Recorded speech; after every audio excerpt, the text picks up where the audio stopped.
ladies and gentlemen. Welcome to the Freedom Fire Podcast, where we want to stoke the flames of freedom every single day. My name is Kendall Bowman, and ladies and gentlemen, we've got some breaking news. I was actually expected to talk about something completely different than what I'm going to be talking about in this video, but some breaking news just kind of happened right as I was logging in to start talking about something else on a different video. And it's specifically about the U.S. has approved a plan to strike Iranian targets in Syria and Iraq. This is from CNN News 18. So this is a live stream. It's been going on for quite some time, but I started it over because I wanted to specifically go through it with you guys. I don't know if you guys might have already watched it, might have already seen it, but I want to go through specifically on what a lot of what they are talking about. So let's see what they have to say. I'm going to go ahead and make sure that this is going here. I made a mistake of not doing that on another video. I had to scrap it. So let's not waste time. Sorrow over the death of 3 U.S. service members on Sunday in Jordan. We all mourn the loss of 3 Army Reserve soldiers serving at Tower 22. Sergeant William J. Rivers, age 46, Sergeant Kennedy L. Sanders, age 24, and Sergeant Brianna A. Moffitt, age 23. Our thoughts and prayers are with their families and their loved ones, and we know that this grief will never leave them. And we hope that they know that the department's love and support will never leave them either. First question will go to Associated Press. Lita. Thank you. Thank you, Mr. Secretary. They risked their lives and lost their lives to keep their fellow Americans safe from global terrorism. The President will not tolerate attacks on American troops, and neither will I. See, here's the problem that I have with that. Is that these troops specifically were put in harm's way by this administration. They were in northern Jordan, close to a war zone, knowingly that there had been 150 attacks on U.S. Bases before this happened. So they knew that U.S. troops were being targeted specifically, and they kept these troops in harm's way with no goal, with no mission, with nothing to do other than just to wait around to be attacked. It's a wonder that this didn't happen sooner, and now, of course, it's being used as the reason why we're going to go into another war in the Middle East. Let's continue. Our teammates were killed by radical militias backed by Iran and operating inside Syria and Iraq. In the aftermath of the vile Hamas terrorist assault on Israel on October 7th, terrorist groups backed by Iran and funded by Iran have tried to create even more turmoil, including the Houthis attacking commercial shipping in the Red Sea. So this is a dangerous moment in the Middle East. We will continue to work to avoid a wider conflict in the region. Yes, it is a dangerous moment in the Middle East. We're not in the Middle East, my guy. The United States is not in the Middle East. Why are we so heavily involved? Like, I get it. Israel is technically a military ally, okay? I understand giving resources and stuff to a military ally, but they're one of the strongest militaries in the world. Israel is. Why are we so adamant about helping them? They seem to have everything under control, not to mention we have provided Israel with nuclear weapons. Guys, I think they've got it under control. If they were really worried about being overrun, they would fire the nukes. You know what I'm saying? Like this, I don't think that we need to be so heavily involved. But of course, this is the game of the military-industrial complex. They put these soldiers in harm's way. Something pops off, something happens. There's either an attack like this where you knew something like this was going to happen eventually because, like I said, there was 150 attacks before this that failed. So eventually, if they keep trying, something's going to happen. Or you just commit a false flag event in order to get what you want so that you can continue to push more wars, so that you continue to send millions of people off to die in wars. Oh, but these military industrial complex companies, Raytheon, Boeing, Lockheed Martin, they're going to make some solid money though.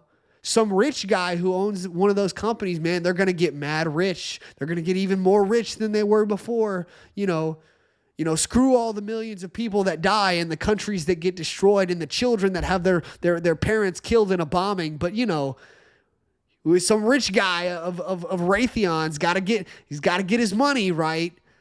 All because they just keep these people over there for no reason. Why are we in the Middle East? Why? Why do we have bases all over the Middle East? Why is the U.S. constantly meddling in things they shouldn't be meddling in? Let's continue. But we will take all necessary actions to defend the United States, our interest, and our people. And we will respond when we choose, where we choose, and how we choose. That's not how the world works, my guy. That's not how the world works. You put your soldiers there. You knew they were going to be attacked. Like, you knew that they were going to be attacked, and you put them there anyways. Why didn't you move them beforehand? Let's just continue.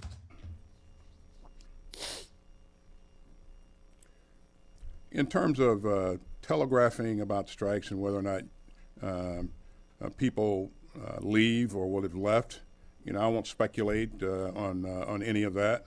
I would just tell you that we will have a multi-tiered response, and again, we have the ability to respond a number of times depending on what the situation is. So there you have it, folks. There you have it, folks. Straight from the Pentagon in Washington, D.C., we will have a multi-tiered response. Now, specifically what multi-tiered means, I'm not sure. Specifically, if I had to guess, I would say that multi-tiered would be boots on the ground with air support, basically in full-blown war. I mean, that's what it sounds like to me. Once again, we're going to be fighting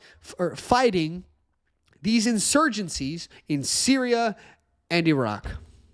Once again, is it the early 2000s again?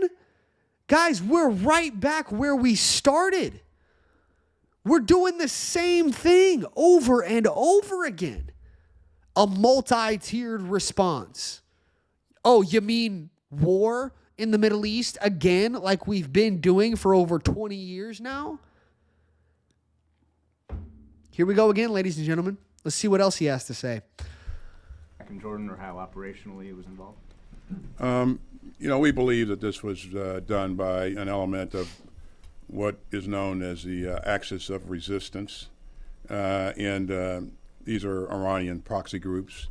And how much Iran knew or didn't know, we don't know, but it really doesn't matter because Iran sponsors these groups, it funds these groups, and in some cases, it trains these groups on advanced conventional weapons. And so, I think without that facilitation, these kinds of things don't happen. Sir, Here's what you need to know, ladies and gentlemen. Here's what you need to know. There is a reason why when we were apparently going after Saddam Hussein, we said we were going after Osama bin Laden after 9/11. How that took us to overthrowing, Iraq, the Iraqi government, and invading Iraq, I'm not really sure. Oh, but wait, we actually do know. Because just after that, they went and they invaded Afghanistan, where they said that Osama bin Laden was, even though he was not. So what is the purpose of invading Iraq and Afghanistan? Oh, if you look on a map, in between Iraq and Afghanistan is Iran. Ladies and gentlemen, the military-industrial complex and the neocons and the Democrats and just the uniparty in general that runs our government has wanted to invade and destroy Iran for decades now. Not really entirely sure why. I don't have all the information, but they have wanted, excuse me, goodness, getting over a cough, guys, bear with me. The military-industrial complex and the uniparty that runs our government has wanted to destroy Iran for decades now. Don't have all the information on why. I don't know. It's probably just to prop up the military-industrial complex. But ultimately, this has been the mission for decades. You have the Liz Cheneys of the world constantly pushing. We should bomb Tehran. We just saw the other day. I just made a video recently specifically about this. GOP Republican Congress members of Congress saying, "Hit Tehran now. We need to attack Iran immediately." After these soldiers were killed in Jordan, even though, of course, it was the Biden administration's fault that they were in harm's way in the first place. This has always been the mission. It's always been the mission to go after Iran. They wanted to have bases in Iraq. They wanted to have bases in Afghanistan so that they could completely surround Iran and invade and take them out. Like I said, I don't have all the information of specifically why they hate Iran so much. Maybe it's just a prime target. Maybe they think that Iran is a weaker target compared to countries like China or Russia. I don't know. But ultimately, this has been the goal. And now they're doing everything that they can to basically force it to happen.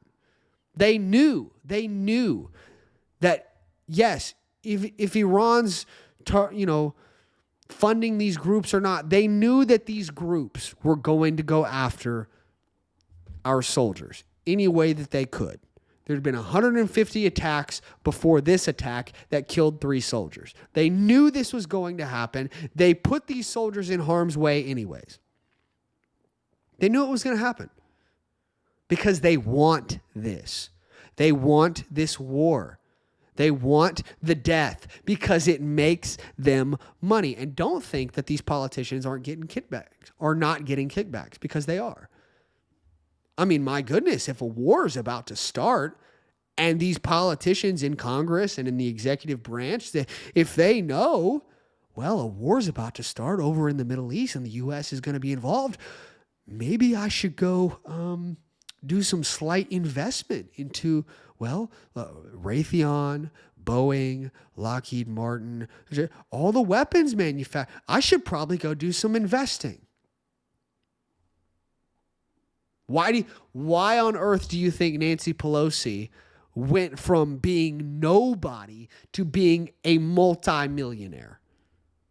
I believe her net worth is like $300 million off of a Congress member's salary, which is like $150,000 a year. Guys, that boat ain't floating, guys. It's not making sense, man.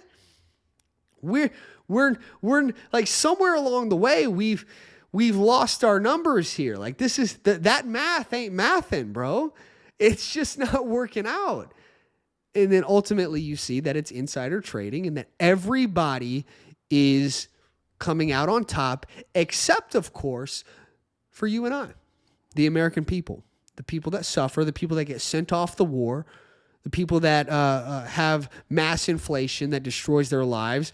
The average American is living paycheck to paycheck. I believe I saw a recent article. I can't pull it up right now. I don't have it pulled up. From Scanner News, it said that the average American, not the average American. Two-thirds of all Americans are living paycheck to paycheck right now. 2/3. So you got a group of three Americans.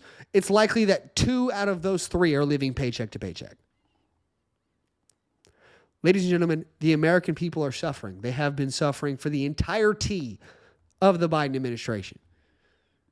It's only gotten worse. And now, of course, they want us to go and they want us to fight in the war. They want us to die in the war. They want us to pay our taxes for the war. And we'll get nothing for it. We will get nothing for it but more and more suffering. I don't know, man. I don't know where we go from here. I really hope that all of this just blows over, that this doesn't end up happening, that cooler heads will prevail, that we end up pulling our soldiers back to safer areas where they're out of harm's way, and these guys can just fight it out over there in the Middle East, and we can just kind of, we can help out our ally in Israel in certain ways. Sure, that's fine. I'm not saying we can't, but at the same time, us being over there is only making it worse.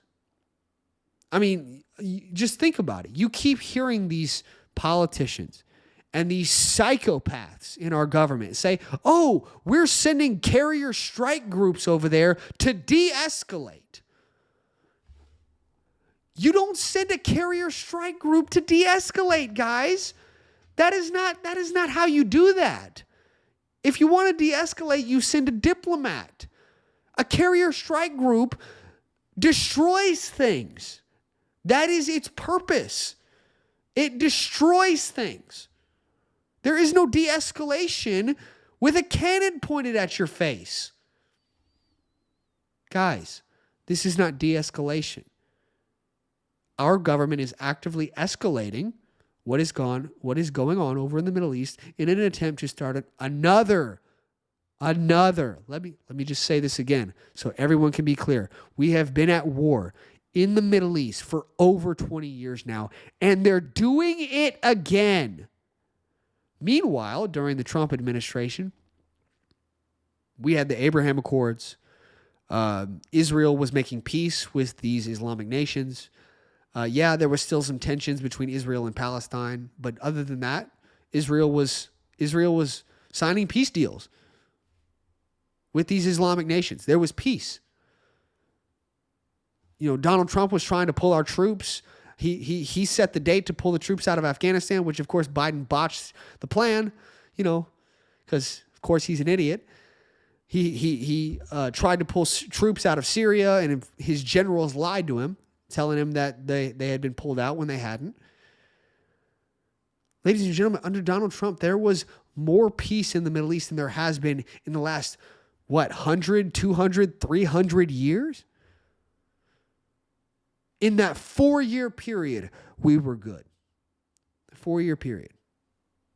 And just like that, because one bad decision, because one bad politician, because we let the wrong guy get into office, it all got turned around.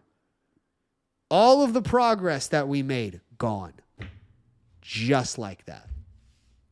Because of the decisions that we as voters made.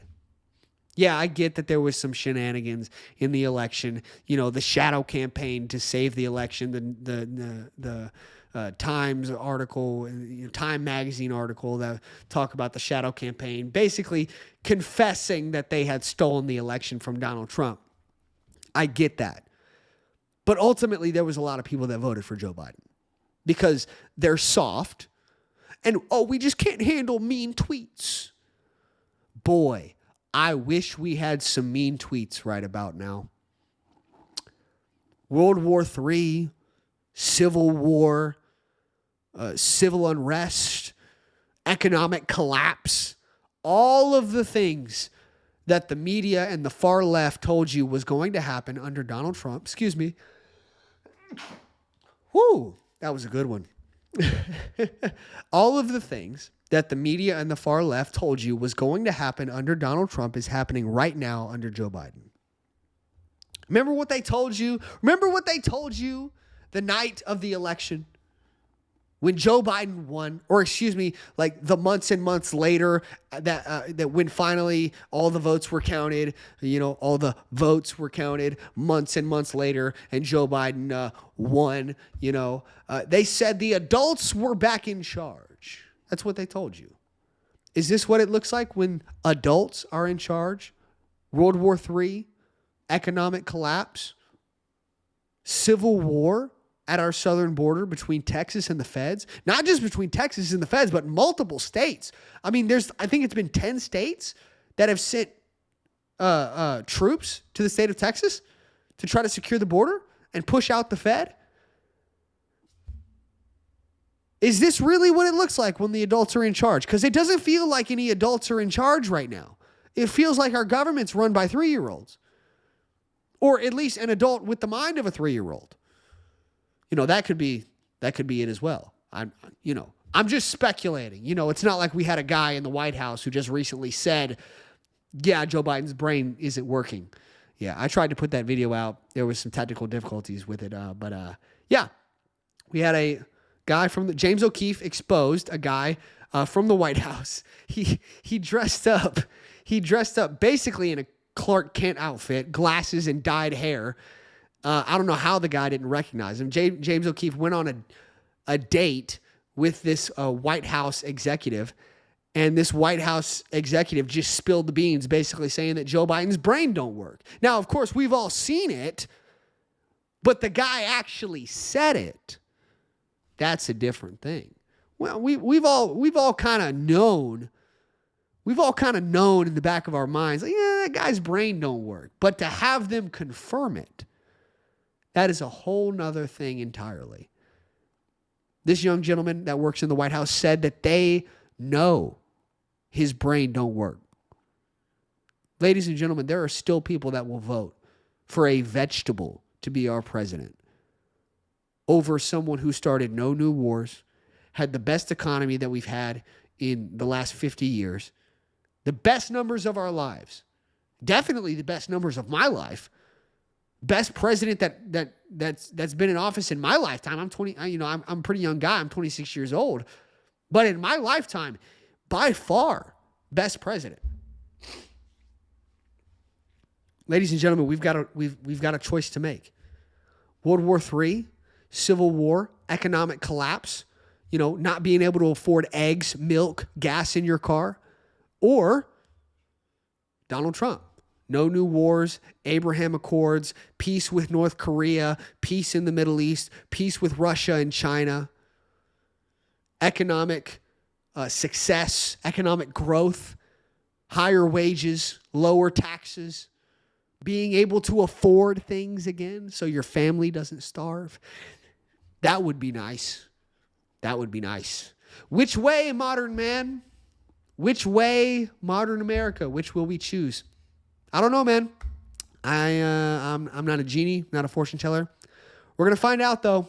That election is fast a coming. All right, I'll have another video coming for you guys. Probably on Monday. I think it's probably gonna be Monday whenever I put out my new video. So I'll see you guys all then. Make sure you guys are following me on Rumble so that we can fight back against all the censorship that's going on here on YouTube. My Rumble channel is the exact same name of my channel here, the Freedom Fire Podcast. Go check it out over on Rumble. Make sure you guys are following me on all the socials down in the description. Make sure you hit that like button, subscribe, leave a comment down in the comment section, and hit that notification bell so that you can be notified whenever we put out new videos. And I will see you guys in the next one. Bye, guys.